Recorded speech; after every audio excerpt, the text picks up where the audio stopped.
دوعاکانی ئێمە بۆ مردووەکانمان دایک و باوکمان بە تایبەتی خوالیان خۆش بێ ئەوانەی کە مردوونە سوود و قازانجی زۆری هەیە بۆیان و هۆکارێکە بۆ بەرزبوونەوەی پلەپایان لە بەهەشتە. پێغەمبەری خوا صلی الله عليه وسلم دەفەرمێ لە حەدیثێکی صحیح جامع الصغيرة دەفەرمێ إن الرجل لترفع درجته في الجنة فيقول أنى لي هذا فيقال باستغفار ولدك لك. لە بەهەشتا دایک و باوک پلەی بەرزە بێتەوە، دەرەجەی بەرزە بێتەوە. دەڵێ خوای پەروەردگار ئەم پلەپایە کە بە منت بەخشیوە شایستەی من نییە، چونکە کردەوەکانی من لەم ئاستەدا نییە، کردەوەکانی من لە فڵان ئاستایە، بەڵام بۆچی ئەوەندە منت بەرز کردوتەوە؟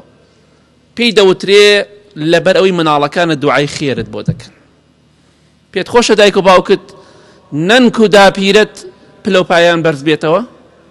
دوعای خێران بۆ بکە، بەردەوام بڵێ خوای لە دایک و باوکم خۆش بە، خوای لە نەنک و باپیرم خۆش بە، خوای لە فڵان و فڵان خۆش بە، چونکە هۆکارێکە بۆ بەرزبوونەوەی پلەپایی ئەوان لە بەهەشتا. پێغەمبەری خوا صلی الله عليه وسلم دەفەرمێ ئەو وەلەد صالح يدعو له.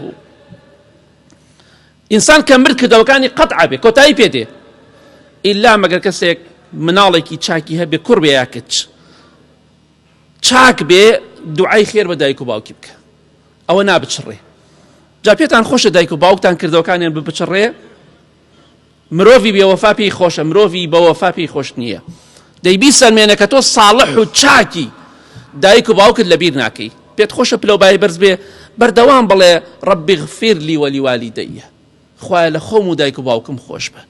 ئەوەی کە زیندوە دایک و باوکی وشی کە مردووە، چونکە ئەگەر زیندوش بێ دڵنیا بە ڕۆژێکی بێ دەستێ دەی،